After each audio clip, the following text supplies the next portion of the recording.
नमस्ते बच्चों, my self Jaiswal sir. हम पढ़ रहे हैं class 12th relations and functions. Now let us prove theorem 2।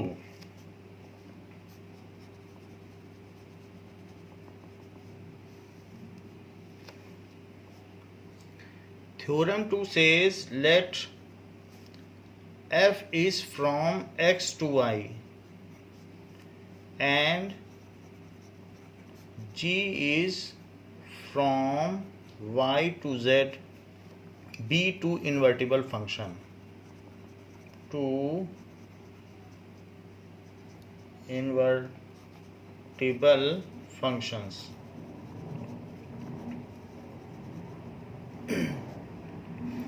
Then GOF is also invertible.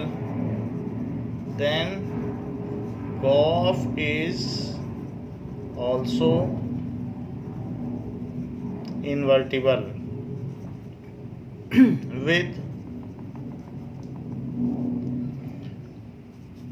GOF inverse is equals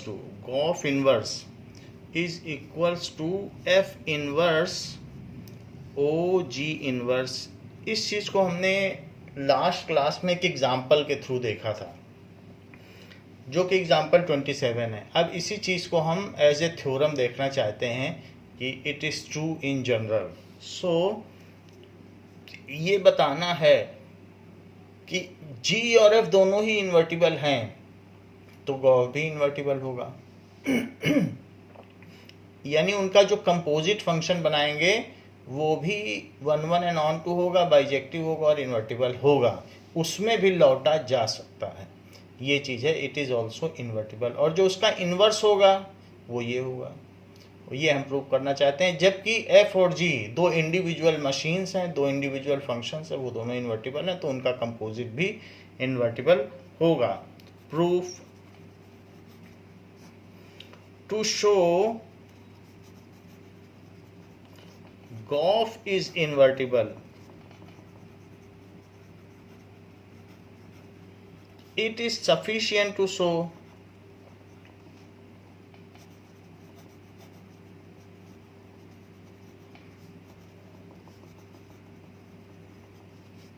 that हमें क्या शो करना चाहिए कि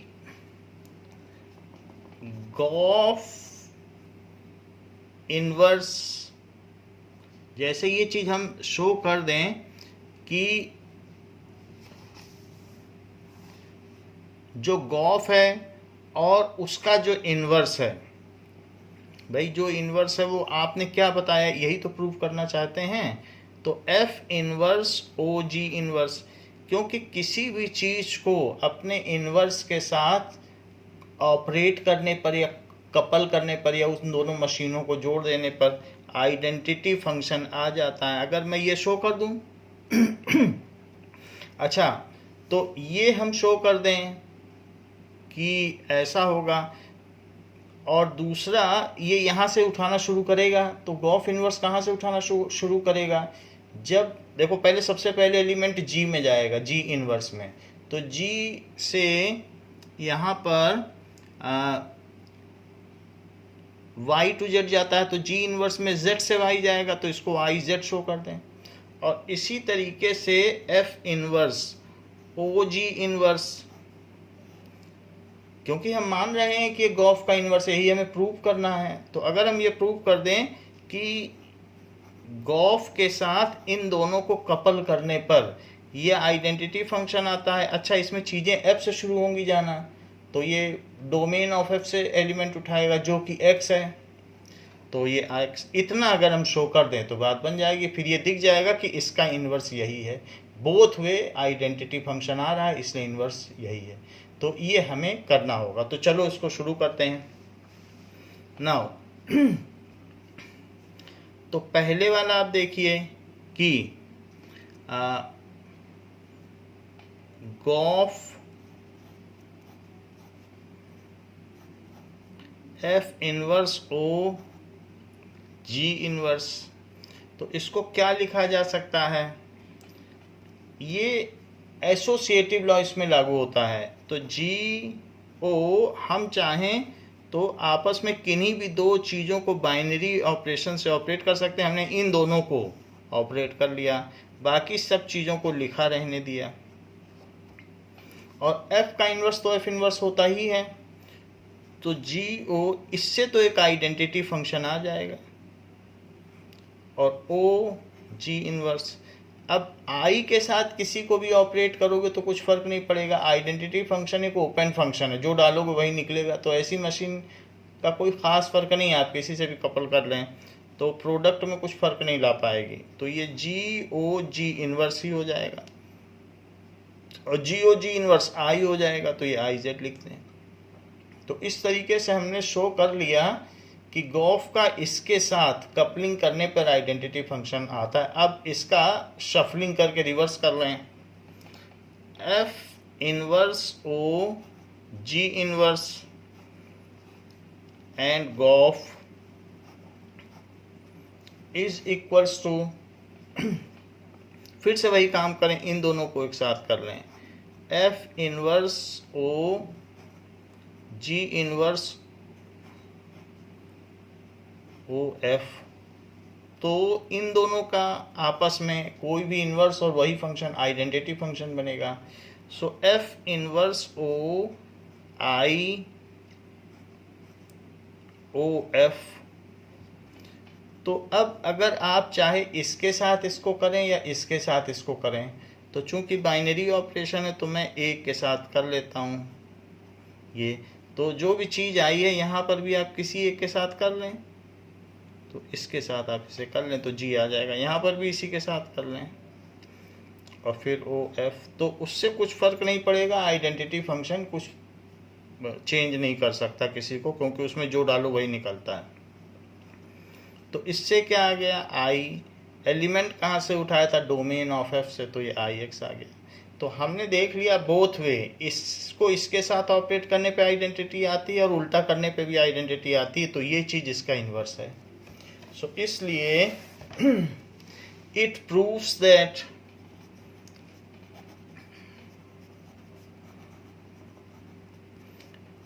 Gauff inverse is equals to F inverse O G inverse.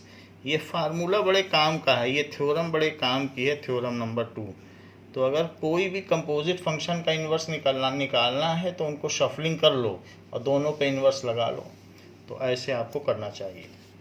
Example 28।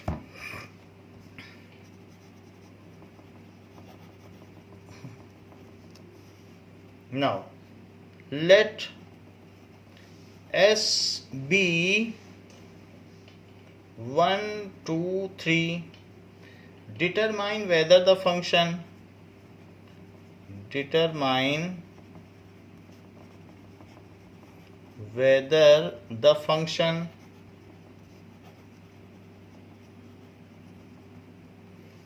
f from S to S defined as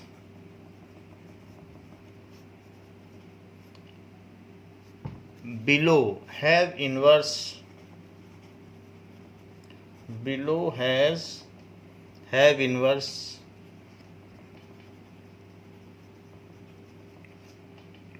find f inverse if it exists, find f inverse if it exists।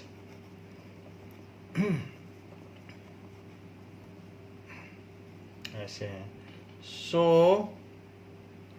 f is equals to 1 1 2 2 3 3।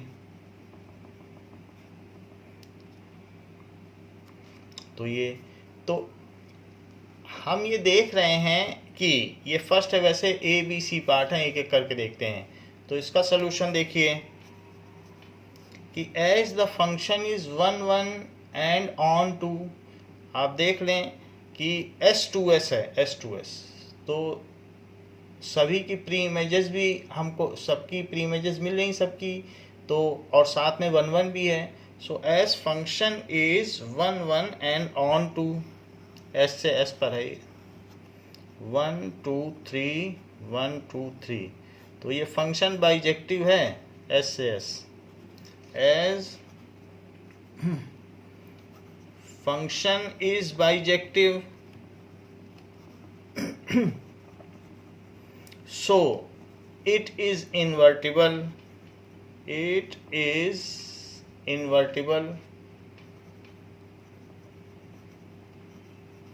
and जो f inverse होगा वो भी s to s होगा, given as f inverse is equals to 1 1, क्योंकि उल्टा भी आओगे तो 1 से 1 ही लाएगा, 2 2 3 3। बस इतना ही पूछा गया है कि उसका इन्वर्स क्या होगा, तो यही ऑर्डर्ड पेयर हो जाएंगे। इसका बी पार्ट देखें।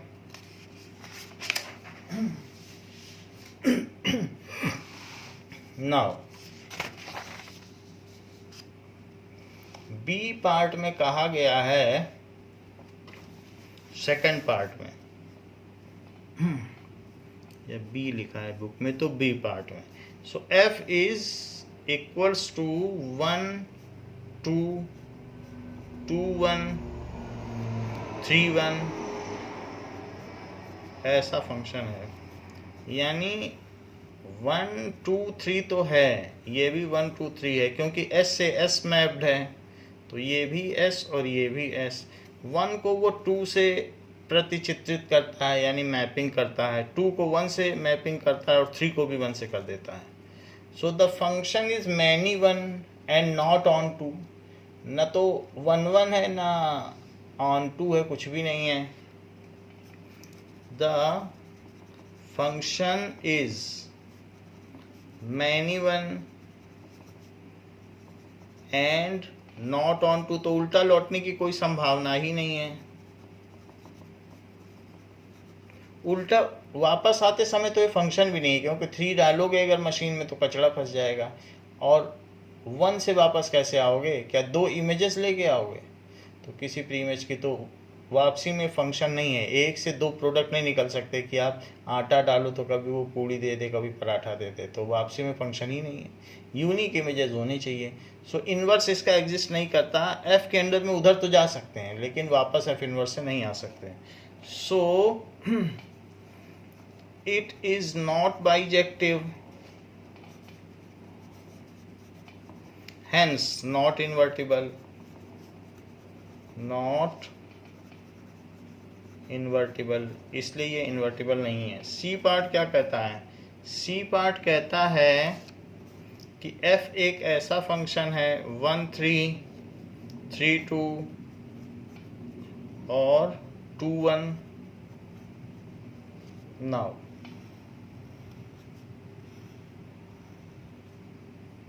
S to S है 1 2 3 1 2 3। सो 1 से 3 को मैप कर रहा है, 3 से 2 को कर रहा है और 2 से 1 को कर रहा है। ये अंडर F कर रहा है। As the function is 1 1 and 2, हर एक की एक एक इमेज है और सारे इमेजेस की कुछ ना कुछ प्री इमेज भी है। As function is bijective, so it is invertible and f inverse क्या होगा? f इनवर्स जस्ट इसका उल्टा लिख दें। So f inverse is 3 1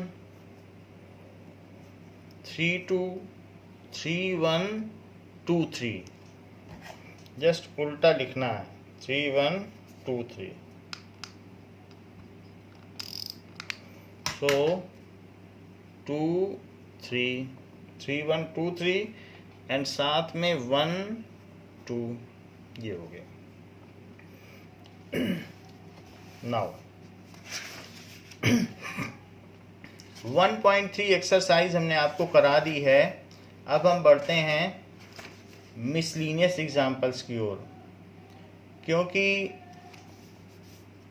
binary operations आपके कोर्स में नहीं है, इसलिए हम मिसलीनियस एग्जाम्पल्स पे सीधे आगे बढ़ते हैं।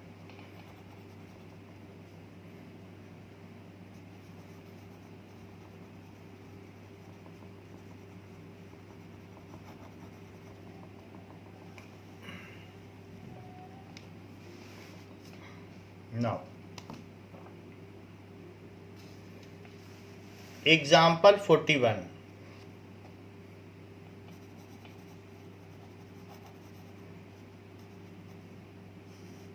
कहा गया है if R1 and R2 are equivalence relation, if R1 and R2 are equivalence relation,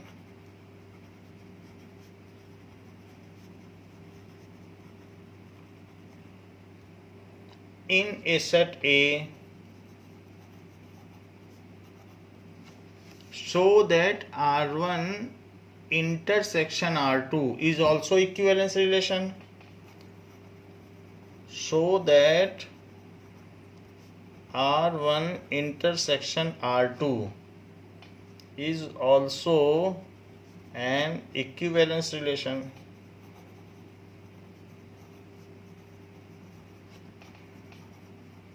ऐसी बात कही गई है. नाउ R1 और R2 तो इक्विवेलेंस रिलेशन है, तो R1 and R2 are equivalence relation.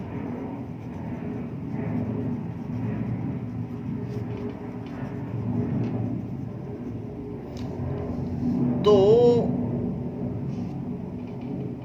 AA will belong to R1 क्योंकि इक्विवेलेंस रिलेशन है R1, और किस पूल से उठाए गए हैं, सेट A, जहां पर A for every A belonging to set A, ऐसा कहा जा सकता है. एंड ऐसे ही AA belongs to R2 for every A belongs to A. तो अब इससे जरा देख लें. सो R1 इन दिस इम्प्लाइज, जब इसमें भी है और इसमें भी है तो उसके इंटरसेक्शन में भी होगा.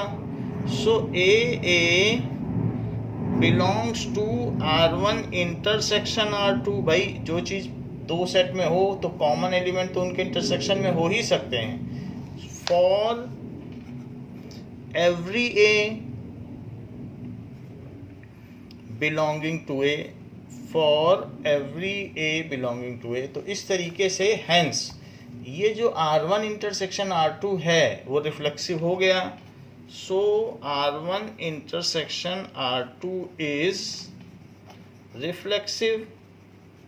तो ये तो रिफ्लेक्सिव हो गया. अब जरा देखें कि सिमेट्रिसिटी देख लें. तो सिमेट्रिसिटी के लिए let a b belongs to R1 and a b belongs to R2 for some AB belonging to A. This implies, इससे क्या इम्प्लाई होता है कि AB, तो अब हम इसमें करें कि AB belonging to R1 intersection R2. ये लाइन पहले ना लिखें, इस लाइन को हटा दो क्योंकि हमको यहाँ से लेट करना है. सो लेट, यहाँ से आप लेट कर लें कि let a b belongs to, ऐसे लिखें let a b belongs to R1 intersection R2, जहाँ पर a b belongs to A है. तो इससे क्या पता चलता है, इससे ये इम्प्लाई होता है कि ए बी R1 में भी है और ए बी R2 में भी है, क्योंकि कोई चीज़ अगर इंटरसेक्शन में है तो दोनों में होगी. अच्छा, इससे क्या इम्प्लाई होता है कि बी ए R1 में भी है एंड बी ए R2 में भी. ऐसा क्यों लिख रहा हूँ, क्योंकि R1 and R2 are equivalence relation, और इक्विवेलेंस है तो सिमेट्रिक भी हो गया. R1 and R2 are equivalence relation. तो जब रिलेशन है तो सिमेट्रिसिटी तो उनमें होगी, इसीलिए पलट के भी होगा। और जब ये हैं तो इससे क्या पता चलता है कि जो बी ए है that belongs to R1 intersection R2। तो A B R1 intersection R2 में था और बी ए R1 इंटरसेक्शन R2 में पाया गया। इससे ये पता चल गया कि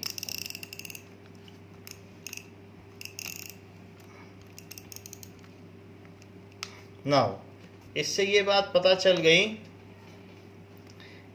कि ये रिलेशन जो ए बी था और फिर बी ए पाया गया, तो इससे पता चल गया कि R1 intersection R2 is symmetric. So this implies R1 intersection R2 is symmetric. तो वो सिमेट्रिक भी हो गया। अब आगे देखें इसकी ट्रांजिटिविटी।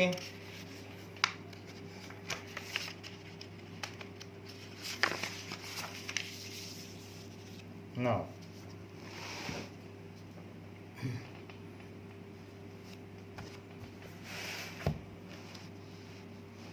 तो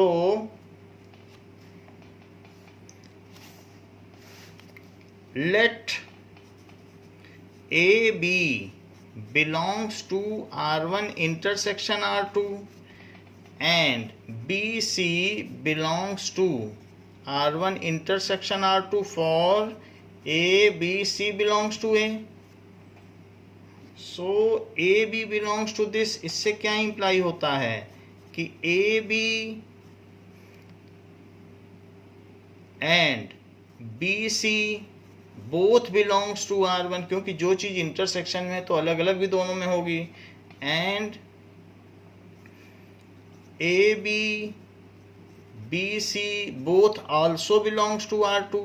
भाई जो चीज ये इंटरसेक्शन में तो इसमें भी होगी और BC इसमें भी होगा, BC इसमें भी होगा, AB इसमें भी होगा, AB इसमें भी होगा। तो वही हमने लिख दिया कि AB और BC इसमें भी होगा और AB और BC इसमें भी होगा। अच्छा, इसके अलावा AC बिलोंग्स टू R1, ऐसा क्यों? क्योंकि R1 इक्विवेलेंस रिलेशन है तो ट्रांजिटिव भी होगा। And AC belongs to R2 as R1 and R2 are equivalence relation।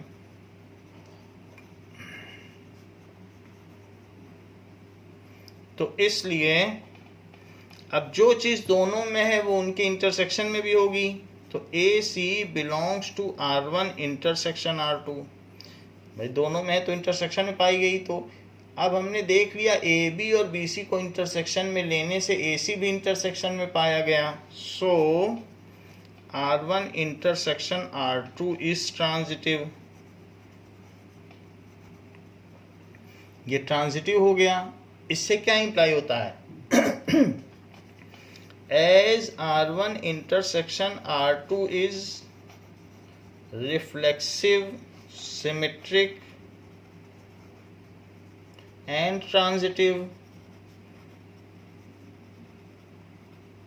so R1 intersection R2 is equivalence relation। इसलिए ये समतुल्य संबंध स्थापित हुआ। देखिए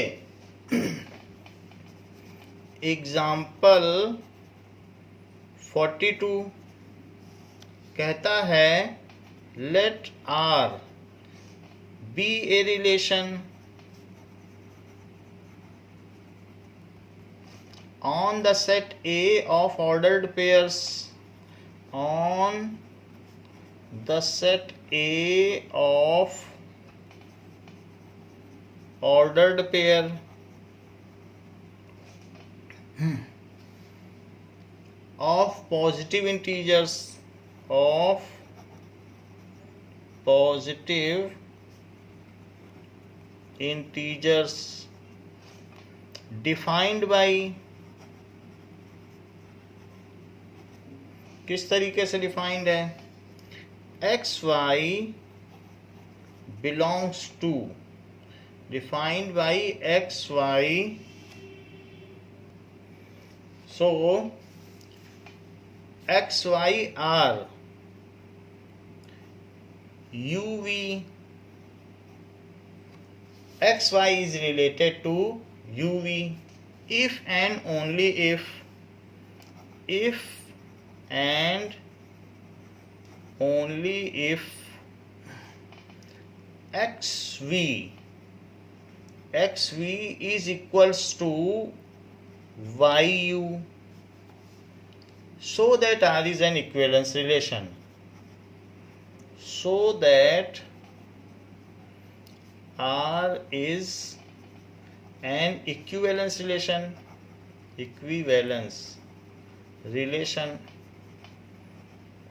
तो ये चीज आपको प्रूव करनी है कि सब चीजें सेट ए के पूल से उठाई गई हैं और ये बताया गया है कि इसका इसके साथ प्रोडक्ट, पहले का आखिरी के साथ प्रोडक्ट अगर इसके साथ के प्रोडक्ट के इक्वल है तो इस तरीके से ये रिलेट किए जा सकते हैं कि एक्स वाई पहला और दैट इज यहाँ से दूसरा पहला।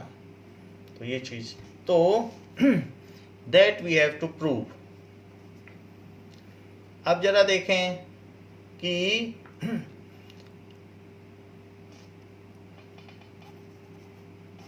कुछ भी कोई भी ऑर्डर्ड पेयर आप ले लो तो हर ऑर्डर्ड पेयर को उसी ऑर्डर्ड पेयर के साथ रिलेट किया जा सकता है। ये ऑर्डर्ड पेयर की बात है। अगर सिंगल एलिमेंट होता तो मैं ए ले लेता, लेकिन ऑर्डर्ड पेयर है तो रिलेशन का मतलब है कि जब इसमें हम रिफ्लेक्सिव देखेंगे so X Y can be related to every X Y, कोई भी ऑर्डर्ड पेयर किसी से भी रिलेट किया जा सकता है।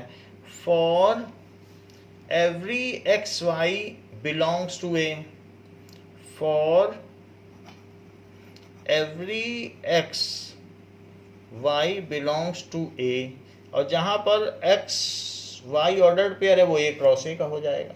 तो हमने देखा xy इस पूल से उठाया गया है। तो जरा देखो कि ऐसा क्यों होगा, क्योंकि इसका इसके साथ प्रोडक्ट और इसका इसके साथ प्रोडक्ट इक्वल होगा as x y is equals to y x, जैसे हमने यहाँ नहीं किया था कि x y is equals to y u, तो ये तो होता ही है। सो रिलेशन इस तरीके से कोई भी ऑर्डर्ड पेयर अपने के ही साथ रिलेट हो गया। So relation is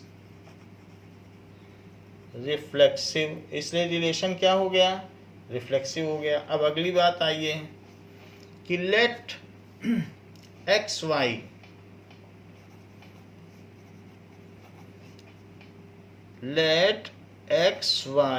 is related to u v, ऐसा हो x y is related to u v, ऐसा हमने मान लिया जहां पर where x y u v ये सब किस पूल से उठाए गए, ए से उठाए गए, और इन्हीं के क्रॉस प्रोडक्ट में ये सभी चीज़ें शामिल हैं। अब देखें तो इससे क्या पता चलता है कि जो इससे ये इम्प्लाई होता है ये कैसे रिलेटेड है कि x v is equals to y u, so x v is equals to y u. अच्छा अब देखिए हमको तो क्या लाना है, हमको ये दिखाना है कि इसका उल्टा भी यहाँ होगा, यही चीज़ तो हमें दिखानी है। यानी हमको क्या दिखाना है, हमको दिखाना है कि u v is related to x y, ये चीज़ आपको दिखानी है। अगर उल्टा दिखा दोगे तो सिमेट्रिसिटी प्रूव हो जाएगी। या फिर आपको क्या दिखाना है कि U Y is equals to V X, तो U Y is equal to X, इसको जस्ट उल्टा लिखो यहाँ पे, यही चीज़ आपको दिखानी है। तो वो चीज़ यहाँ लिख लो पहले, तो पहले तो लिखो y u is equal to x v, और अब ये लिखो कि यू वाई, क्योंकि कम्यूट तो करता ही है मल्टीप्लिकेशन, और इस तरीके से वी एक्स लिख लो। तो इससे क्या इम्प्लाई होता है कि u v is related to x y. क्यों ऐसा बोल रहा हूँ देख लो, यू वाई और वी एक्स वही चीज़ है कि नहीं, यू वाई वी एक्स। तो इस तरीके से पता चल गया, इसके होने से ये हो गया, ऐसा हुआ तो जो फर्स्ट एलिमेंट है वो लास्ट से, जो सेकंड है वो थर्ड से, फर्स्ट वाला लास्ट से, सेकंड वाला थर्ड से। यही नियम यहाँ लगा है, देख लीजिए। फर्स्ट वाला लास्ट से, सेकंड वाला थर्ड से करवा के दिखा दो। तो इसी चीज़ को हमने मैनिपुलेट करके ये लिख दिया है और फिर इससे ही दिखा दिया। तो ये अगर इससे रिलेटेड है तो ये इससे रिलेटेड हो ही गया। So relation is symmetric. So relation is symmetric हो गया। अब तीसरी चीज देखिए, let x y is related to uv and uv is related to ab, ऐसे दिखा दिया। हमें ट्रांजिटिव प्रूफ करना है। सो जहाँ पर x y u v a b all belongs to a, ये सभी a के सदस्य हैं। अब जरा देखें, तो पहले वाले से आपको क्या पता चलता है कि x v is equals to y u, और दूसरे वाले से क्या पता चलता है कि u b is equals to v a. अब हमें इसको इस तरीके से मैनिपुलेट करना है कि हमारे पास एक्स वाई और ए भी बचे और कुछ ना बचे। तो अब जरा देखें कि it is x y is equal to y u है, और इसको पलट के लिख दो, इस चीज को पलट के लिख दो, that is equals to x y नहीं है, एक्स वी है ये, x v. So x v is equals to y u है, और इसको पलट के लिख दो, और v a is equals to u b है। जस्ट सफलिंग कर दिया और हमने कुछ नहीं किया। अब इनको आपस में डिवाइड करो।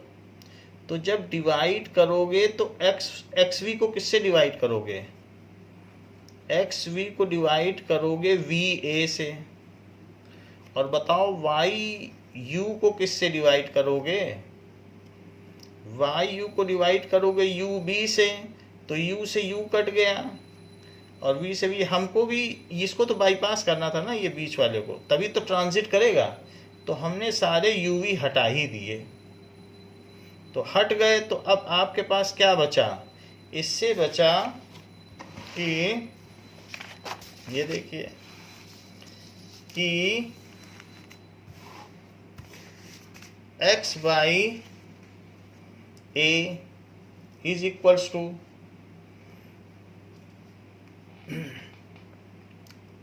X by a is equals to y by b. ये चीज बच गई। तो अब ये हमारे पास बच गई। और लाना क्या है आपको? लाना है कि x y is related to a b. भाई यू बी को तो बाई पास करना, ये चीज हमें लाना है। तो हमको दिखाना पड़ेगा कि X B is equals to Y A. इस तरीके से लिख सको तो ट्रांजिटिव दिखा पाओगे। तो क्या ऐसे लिखा जा सकता है? तो बिल्कुल लिखा जा सकता है। X B is equals to Y A, बस क्रॉस मल्टीप्लाई करो और ऐसे लिख दो। पहला वाला चौथे से और दूसरा वाला तीसरे से यहाँ रिलेटेड है। सो इससे क्या इम्प्लाई होता है? इम्प्लाइज दैट लगाते रहना।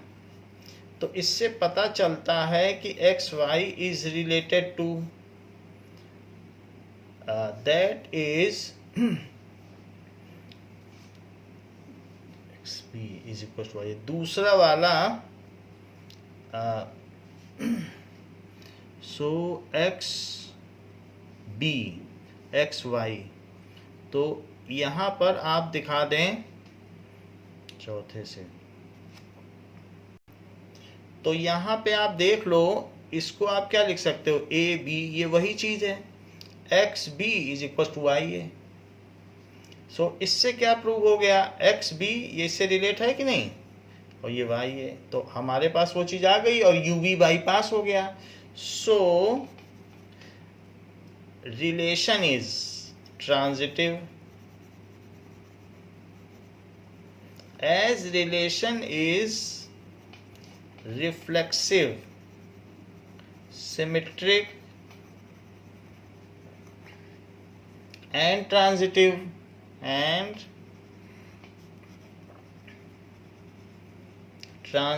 so it is equivalence relation.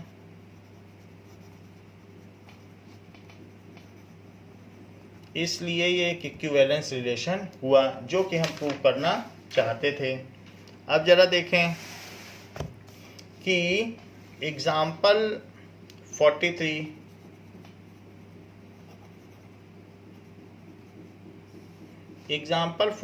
क्या कहता है. It says late x is equals to 1 2 3 4 5 6 7 8 9 ऐसा कह रहा है. सो अगर x ऐसा हो, let R1 be a relation in x given by R1 is equals to a set of all ordered pair xy such that x minus y is divisible by 3 से divisible हो, and R2 be another relation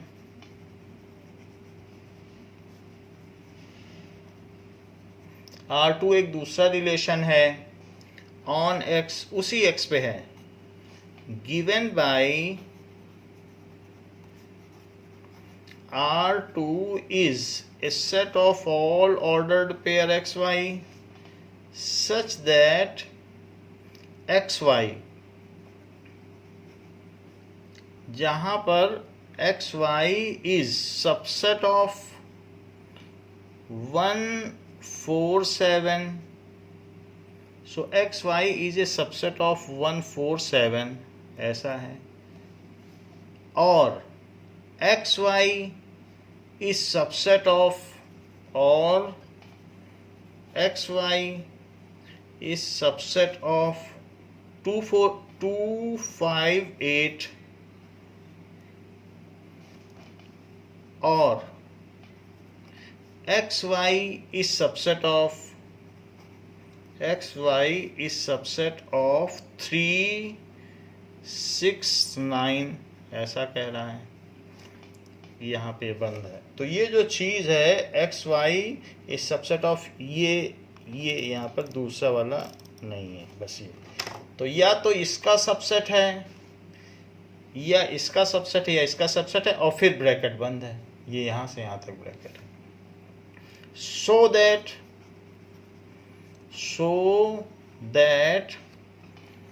R1 is equals to R2. तो आपको ये prove करना है कि R1 is equals to R2. अब जरा देखिए कि ये जो पहला आपको दिया गया है यहाँ पर रिलेशन R1, तो क्या ये रिफ्लेक्सिव है? जरा चेक करें सॉल्यूशन. सो R1 क्या रिफ्लेक्सिव होगा? सो फॉर R1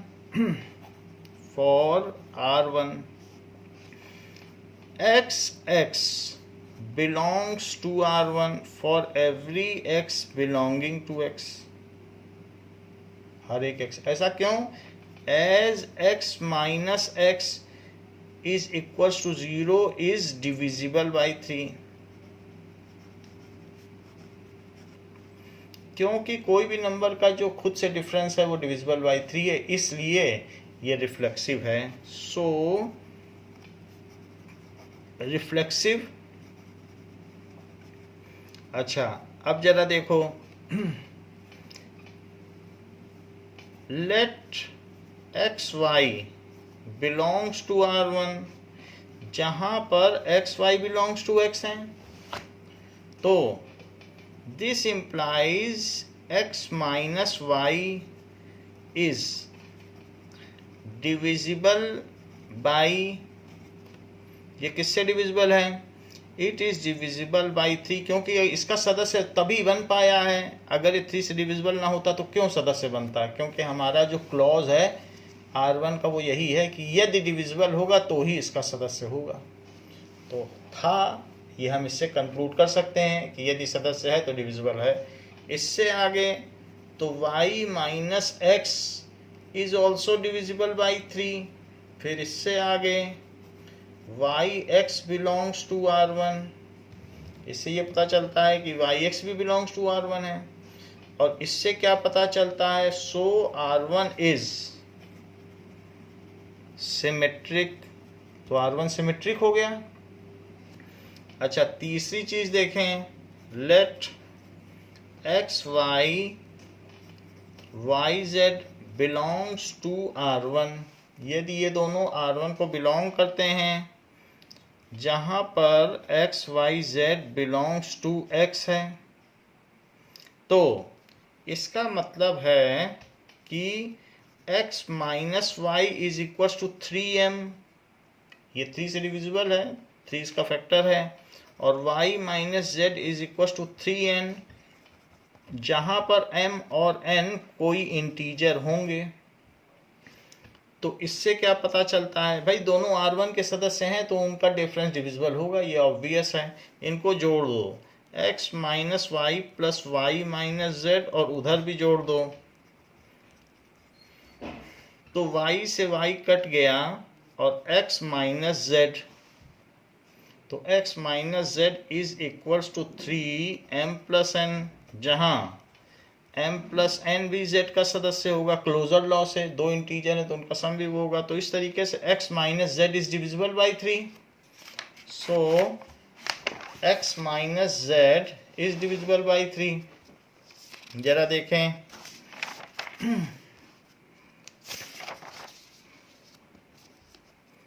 तो इस चीज को लिख लेते हैं कि x minus z is divisible by 3, divisible है। इससे क्या पता चलता है कि x Z belongs to R1, तो उससे क्या पता चलता है कि so R1 is transitive as R1 is symmetric, reflexive पहले लिखना चाहिए था, reflexive and transitive, so R1 is equivalence relation,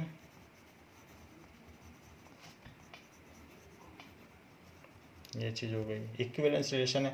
as it is equivalence relation, so जो हमें सेट दिया गया है x, so x can be subdivided और partitioned into equivalence class as R1 is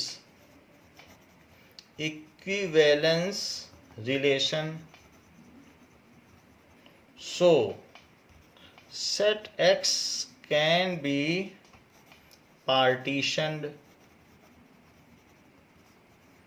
या subdivided into equivalence classes जिसमें 3 से divisibility हो। तो अगर हम उसमें क्या क्या चीज़ें हैं, तो हमने देखा 1 से 9 तक था, ये देखो 1 से 9 तक है। तो अगर यहाँ लिखोगे 1 2 3 4 5 6 7 8 9, 1 से 9 तक है, तो ये इसकी इक्विवेलेंट क्लास बन गई, 3 रोज आपको मिल गई। अच्छा, अब इसका हर एलिमेंट आपस में रिलेटेड है, क्योंकि इनके डिफरेंस 3 से डिविजिबल हैं, इसके भी डिफरेंस 3 से डिविजिबल हैं, इसके भी। इसका कोई भी एलिमेंट इससे नहीं रिलेटेड है, क्योंकि इनके डिफरेंस 3 से डिविजिबल नहीं है। किसी का किसी से भी ले लो, नहीं है। तो ये 3 इक्विवेलेंट क्लास बन गई, जिसको कि आप क्या कह सकते हैं, x1 क्लास, x2 क्लास, वैसे इसे 1 2 3 भी कह सकते हैं, और x3 क्लास। सो ये चीज हो गई।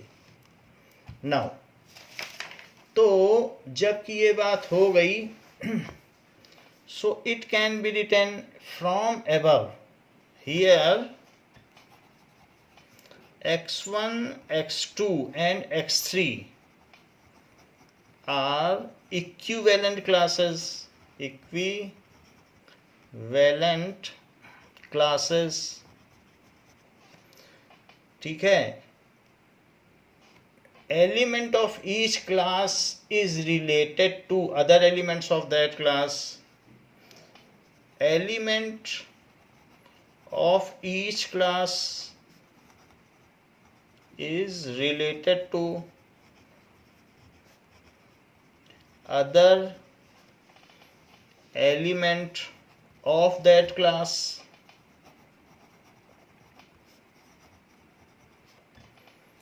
No element of one class is related to any element of other class.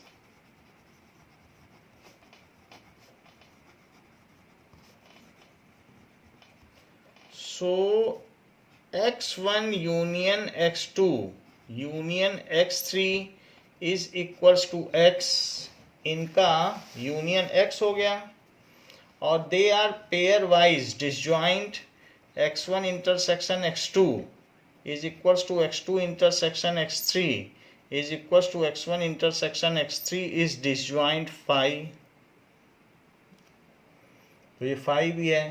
तो ये तीनों क्लास बताने के लिए पर्याप्त हैं कि ये इक्विवेलेंट क्लास है।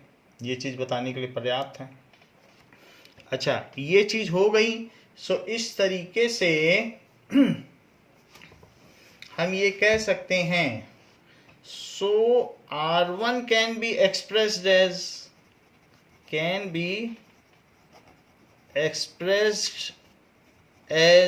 कैसे एक्सप्रेस किया जा सकता है, R1 is equals to a set of all ordered pair xy such that xy is subset of, तो xy किसका सबसेट है, such that जो x और y हैं it is subset of xy खुद एक सेट है।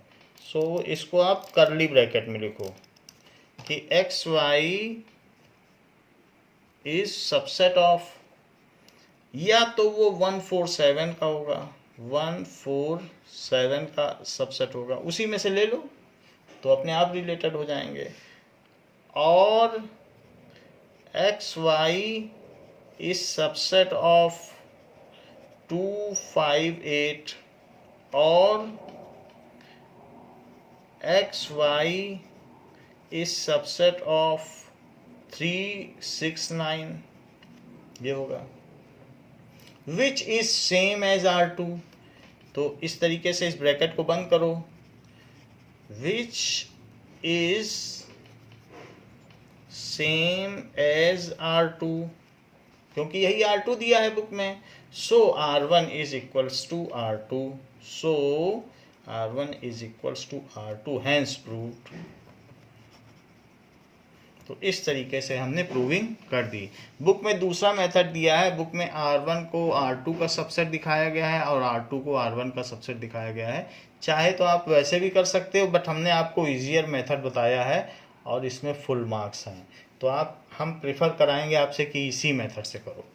नाउ क्योंकि ऐसा हम आपसे पहले भी करा चुके हैं और इसकी प्रैक्टिस भी है, तो एग्जाम्पल 44 करते हैं।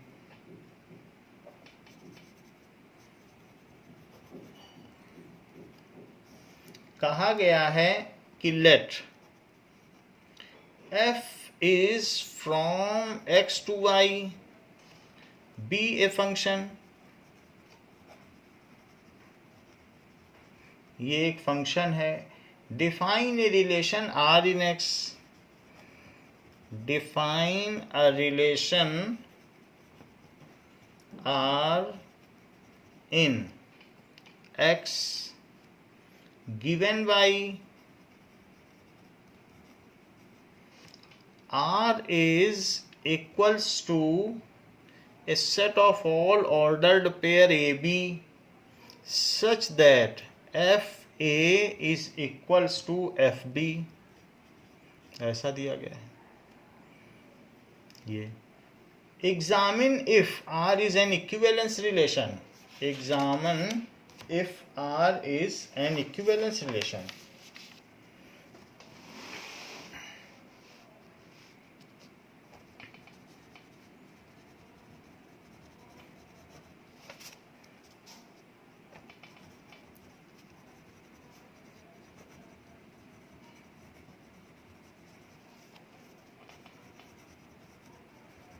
तो ये चीज़ हमें प्रूव करनी है. तो देखिए क्वेश्चन में क्या कहा गया है और हमें क्या प्रूव करना है. क्वेश्चन समझ लें फिर हम आगे बढ़ें.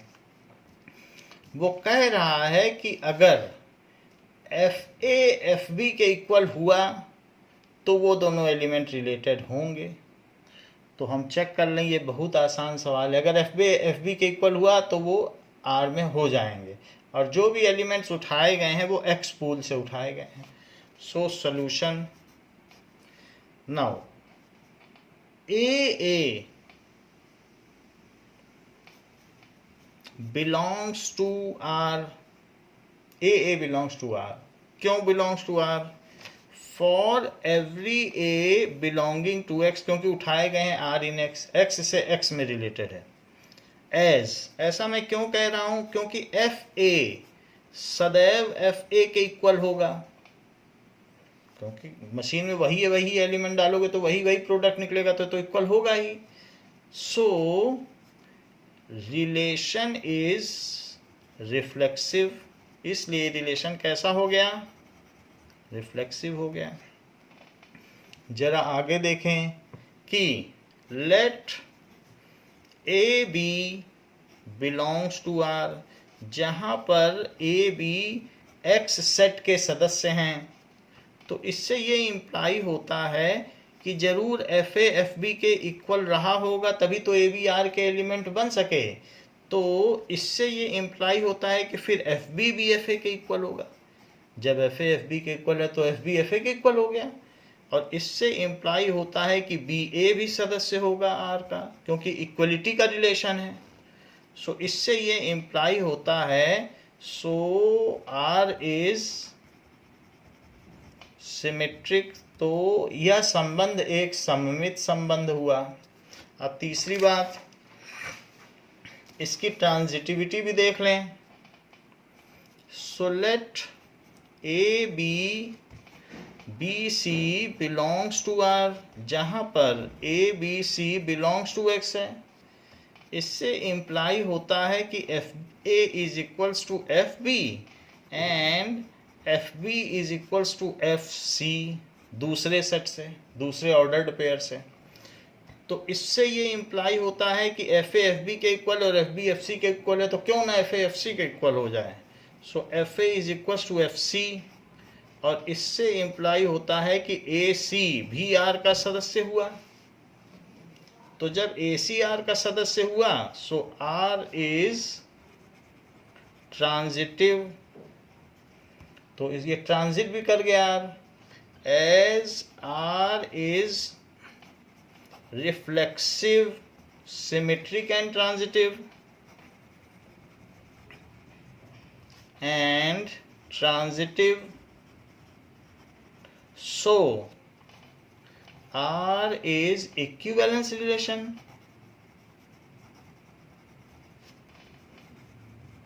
इसलिए R एक समतुल्य संबंध हुआ. नाउ देखिए कुछ एग्जांपल्स मैं छोड़ रहा हूं क्योंकि वो बाइनरी ऑपरेशन के हैं. ऐसा ही एक एग्जांपल 45 है.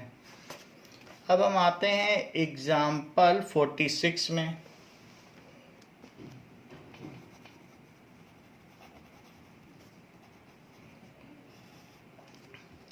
Find the number of all 1-1 functions. Find the number of all 1-1 functions.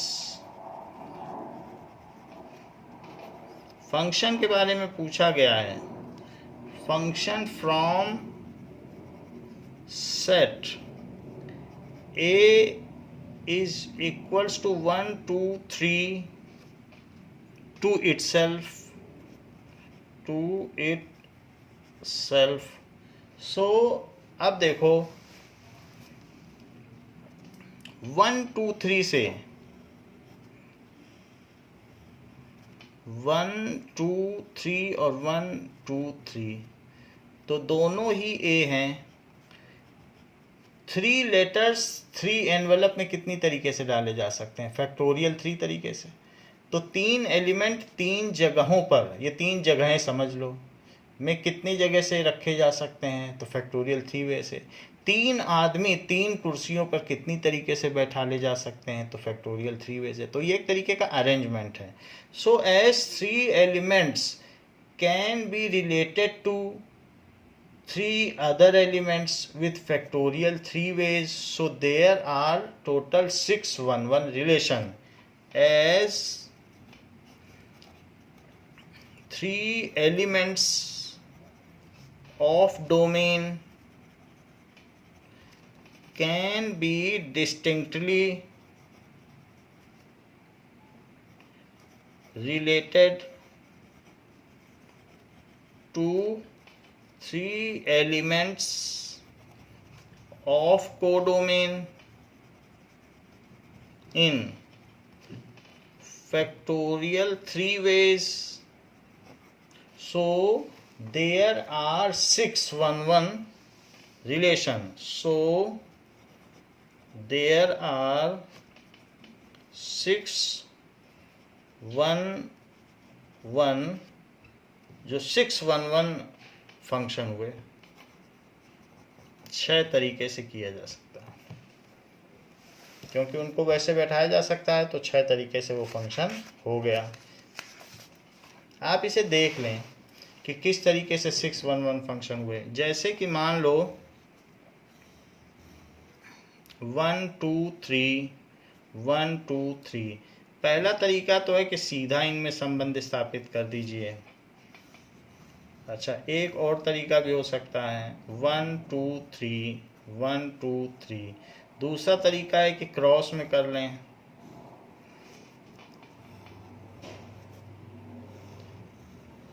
One two three 1 2 3। तीसरा तरीका है कि इस तरीके से कर लें, इसे ऐसे रहने दें। नाउ 1 2 3 1 2 3।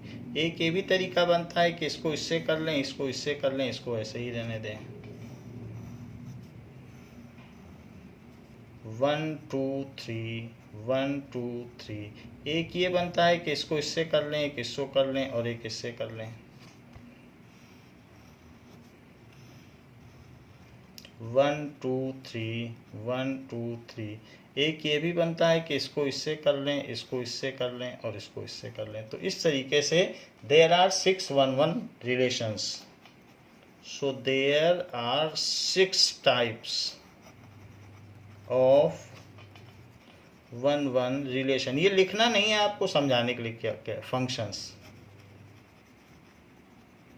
बस ये बात कही गई। तो 6 तरीके के 1-1 फंक्शंस हो गए। नाउ इस क्लास के लिए बच्चों अब इतना ही। इसके आगे आपको अगली क्लास में बताया जाएगा। थैंक यू बच्चों।